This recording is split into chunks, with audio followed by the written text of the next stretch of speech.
होशियारपुर नामक एक गांव में एक जमींदार हरिओम रहता था। वो बहुत अमीर था। उसके माता पिता उसकी शादी के लिए लड़की ढूंढ रहे थे, पर वो हर किसी लड़की को मना कर देता। एक दिन उनके गांव में एक लड़की माया और उसकी माँ आए। उन्होंने हरिओम के पड़ोस में ही घर लिया था। एक दिन हरिओम अपने घर की तरफ जा रहा था, तभी उसने एक बहुत ही सुंदर सी लड़की देखी। वो उसे देखकर बहुत आकर्षित हो गया। अरे, ये कौन नई लड़की हमारे गांव में आई है? ये तो बहुत सुंदर है। आए, ऐसी लड़की तो मैंने आज तक नहीं देखी। हरिओम माया की तरफ उससे बात करने के लिए बढ़ता है। जी, आप नई आई हो क्या गांव में?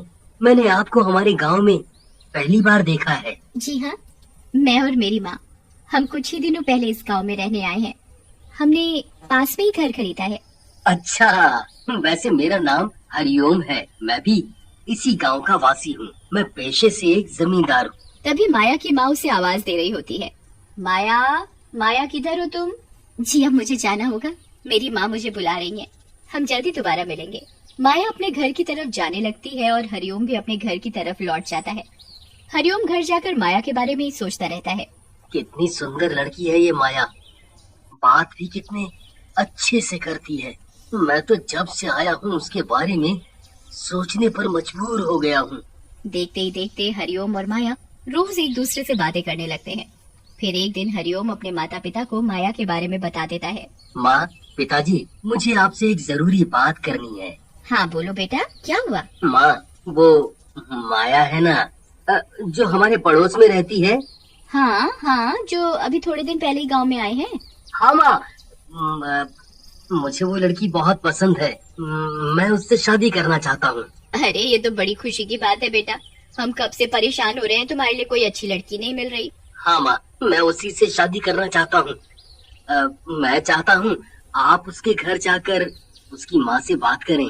ठीक है बेटा, मैं कल ही उसके घर जाकर उसकी माँ से बात करूंगी। अगले दिन हरिओम की माँ और पिताजी माया के घर जाते हैं।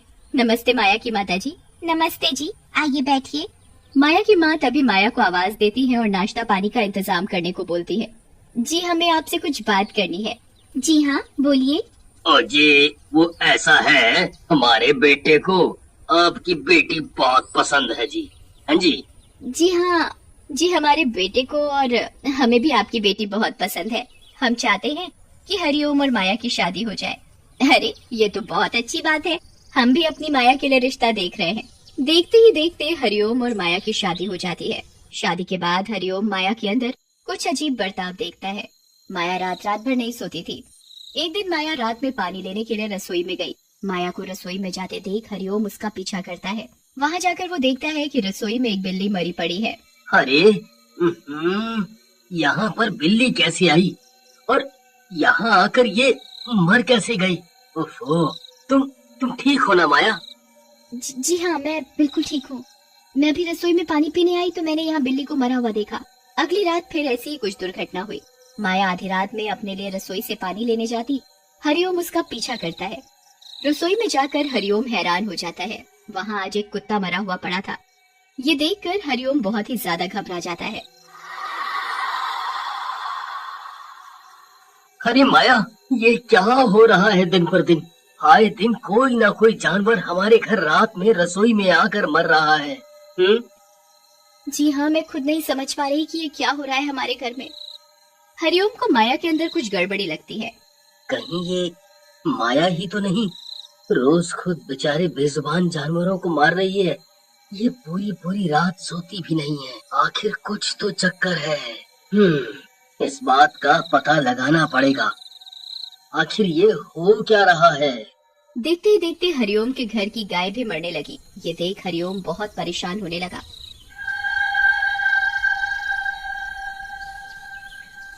आखिर किसकी ऐसी नजर लगी है हमारे घर पर? रोज कोई ना कोई जानवर हमारे घर पर मर रहा है। अब तो हमारी गाय भी नहीं बच पा रही है।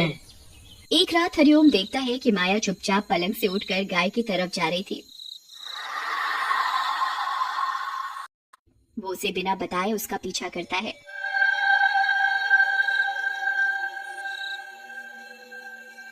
उधर जाकर जो हरिओम देखता है उससे वो बहुत हैरान हो जाता है। माया उसकी गायों को जिंदा मार रही थी और उनका खून पी रही थी।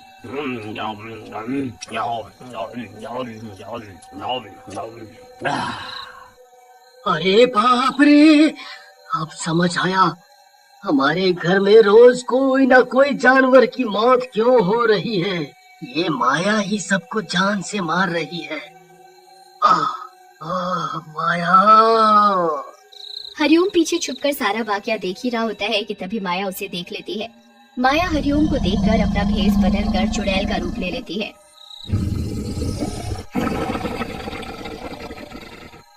अच्छा, तू मेरा पीछा कर रहा है। तुझे मैं बताती हूँ मेरा पीछा करने का क्या अंजाम है। आज मैं तुझे भी नहीं छोड़ूंगी, मैं तेरा भी खून पी जाऊंगी। नहीं नहीं, मुझे मत मारो, मुझे छोड़ दो। मैंने तुम्हारा क्या बिगाड़ा है? हाँ? रुक, मैं तुझे बताती हूँ, आज तेरा अंतिम दिन है। माया हरिओम का पीछा कर ही रही होती है कि तभी हरिओम भागकर अपने पड़ोसियों के घर में छुप जाता है और उधर जाकर सारा वाकया उन्हें बताता है। हरिओम की बात सुनकर उसके पड़ोसी भी बहुत परेशान हो जाते हैं। अगर ऐसा ही रहा तो माया हम सबको जिंदा खा जाएगी। आज तो वो हरिओम के पीछे पड़ी है, कल को हमारे पीछे पड़ जाएगी। ऐसे तो हम सबकी जान खतरे में है। हमें जल्दी से जल्दी कुछ करना पड़ेगा। अरे तुम चिंता मत करो शीला, लोगों को कुछ नहीं होगा। हरिओम, कल तुम मेरे साथ चोटी वाले बाबा के पास चलना। वहाँ जाकर तुम उन्हें सारी बातें सच सच बताना। उनके पास जरूर कोई उपाय होगा, ऐसा मेरा विश्वास है उन पर। अगले दिन हरिओम शीला के पति के साथ छोटे वाले बाबा के पास जाता है। बाबा, बाबा अनर्थ हो गया बाबा, मुझे बचा लो बाबा। बाबा, मेरी जान खतरे में है, मेरी जान खतरे में है बाबा। क्या हुआ बेटा? हरिओम वहाँ जाकर बाबा को सारी बात सच सच बताता है। समझ गया मैं। तुम्हारी बीवी के साथ एक प्रेत बाधा है। तुम्हारी बीवी की इसमें कोई गलती नहीं है। उसके अंदर एक चुड़ैल का वास है और वो चुड़ैल जानबूझकर उससे जानवरों को मरवा कर खून पी रही है। बाबा, अब आप ही बताइए मैं क्या करूं?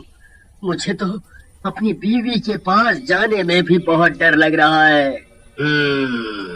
तुम्हें अपनी बीवी को कैसे भी करके मेरे पास लाना होगा। यहाँ मैं हवन करूंगा और उस चुड़ैल को उसके अंदर से निकालकर मुक्ति दिलवाऊंगा। ठीक है बाबा जी, ये काम इतना आसान नहीं जितना तुम्हें लग रहा है।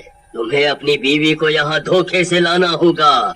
अगर तुम मेरा नाम लेकर उसको इधर मंदिर में लाओगे तो वो बिल्कुल नहीं आएगी, उल्टा तुम्हारे ऊपर हमला करेगी।